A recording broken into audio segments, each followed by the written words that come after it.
புதுக்கோட்டை மாவட்டம் மெய்வழிச்சாலை. ஸோ அந்த சாலையில் அந்த சாலையிலேருந்து ஒரு 1/2 கிலோமீட்டர் உள்ள ஒரு பொட்டல் காடு மலை அடிவார காட்டுக்கு வந்திருக்கோம். இங்கே என்னென்னா நம்ம சுந்தர வடிவேல் இருக்க விவசாயம் இருக்காங்க. அவங்க ஒரு 7 ஏக்கர் நிலத்தை வாங்கி காடுக வாங்கி அவங்க அதை டெவலப் பண்ணுறாங்க.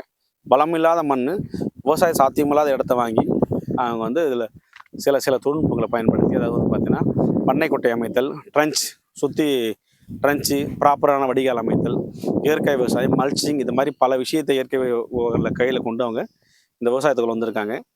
ஸோ அவங்க முதல்ல பண்ணதுன்னா மண்ணை சீர்படுத்திட்டு பலதானியம் வச்சாங்க.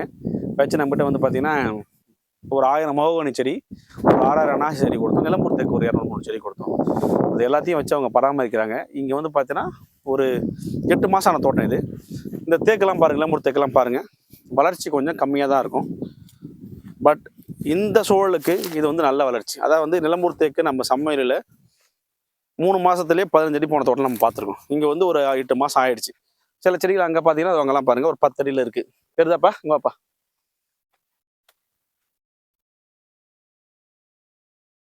ஸோ அங்கெல்லாம் ஒரு 10 அடியில் இருக்குது, 10-12 அடியில் அங்கெல்லாம் செடி இருக்குது.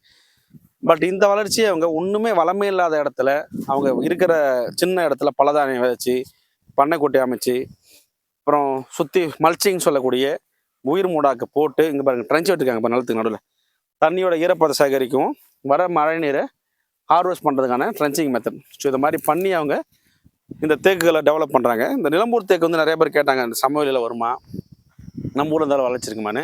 அங்கெல்லாம் தெரியுதா பாருப்பா, அந்த லாஸ்ட்டில் காமிங்க. அங்கெல்லாம் பாருங்கள் கிட்டத்தட்ட நம்ம இந்த மரத்துக்கிட்டே போகலாம் பாருங்கள், 10 அடி வளர்ச்சி இருக்குது. இது நான் திரும்ப சொல்கிறேன், இந்த இடத்துக்கு வளர்ச்சி குறைவு தான். ஆனால் நீங்கள் மற்ற இடத்த விட கம்பேர் பண்ண ரொம்ப குறைவாக இருந்தாலும் இந்த மெயின்டெனன்ஸுக்கு இந்த மாதிரி மலை முகலில் எதுக்கும் உதவாத மண்ணில் இருந்து மிகப்பெரிய ஆச்சரியம் ஏற்படுது நமக்கு. ஸோ வாய்ப்பு உள்ளவருக்கு இந்த மாதிரி இடத்துல நீங்கள் இந்த மாதிரி நிலம்பூர் தேக்கு மாதிரி தேக்குகளை வைக்கலாம். சுற்றி நம்ம அன்னாசி இதெல்லாம் பாருங்கள், கொல்லிமலை மலை அன்னாசி கொடுத்து ஒரு வருஷம். அது 6000 நேரத்தில் ஒரு 1000-2000 நேரத்துக்கு காய்ச்சிது போன வருஷம். இப்போ திரும்ப 12,000 நேரத்துக்கு இன்றைக்கி இறக்கிருக்கோம், லோனிங் அன்லோனிங் பண்ணியிருக்கோம். ஸோ அதுதான் நம்ம மெயினாக வந்தோம். ஸோ அப்படியே இங்கே என்ன இருக்குன்னு ஃபீல்டு விசிட், ஃபார்ம் விசிட் பார்த்துட்ருக்கோம். அது ரொம்ப நமக்கு ஆச்சரியமான விஷயம் என்னன்னா, அந்த நிலம்பூர் தேக்கு கொல்லிமலை அன்னாசி காய்க்கிறது அது நமக்கு ஆல்ரெடி நிறையா பார்த்துருக்கோம். நிலம்பூர் தேக்கு இதை மாதிரி இடத்துலையும் பர்ஃபார்ம் பண்ணுறது நமக்கு ரொம்ப சந்தோஷமாக இருக்குது.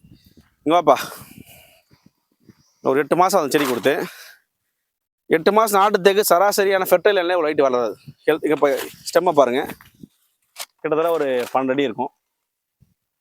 அவங்க ப்ராப்பராக மெயின்டைன் பண்ணுறாங்க. பட் இதெல்லாம் அவங்க நீர் வளம் இல்லாததால், மண் வளம் இல்லாததால் ஸ்லோவாக இருக்குது. ஸோ தொடர்ந்து அவங்க இதை சொட்டு நீர் கொடுத்து உரம் கொடுத்து 2-3 வருஷம் மெயின்டைன் பண்ணிட்டாங்கன்னா இந்த மாதிரி வறட்சியான பூமியில் இதோட இலைத்தழைமாக்கப்பட்டு ஹியூமஸ் உருவாகும், மைக்ரோ கிளைமேட் சேஞ்ச் ஆகும். கண்டிப்பாக வருங்காலம் எதிர்பார்த்த ரிசல்ட் கிடைக்கும். ஸோ அதுக்கு தேவையான ஆலோசனையும் உரம் நம்ம கொடுத்துட்ருக்கோம். அவங்க நிறைய இயற்கை உரங்கள், ஜீவாமிர்தம், பஞ்சகாமிர்தம் பொருள் உற்பத்தி பண்ணி கொடுக்குறாங்க. இப்போ நம்ம பலதானியம் நம்ம கொடுத்த பலதானியத்தை இது மாதிரி அவரை தட்டைப்பயிரெலாம் திரும்ப நான் வெட்டி போட சொல்லியிருக்கேன். வெட்டி போட்டிருக்காங்க. ஸோ இது மூலிமா அவங்களுக்கு மண்ணில் வந்து எப்பயும் மண் நம்ம எப்படியே கஷ்டப்பட்டு மாற்றினோம்.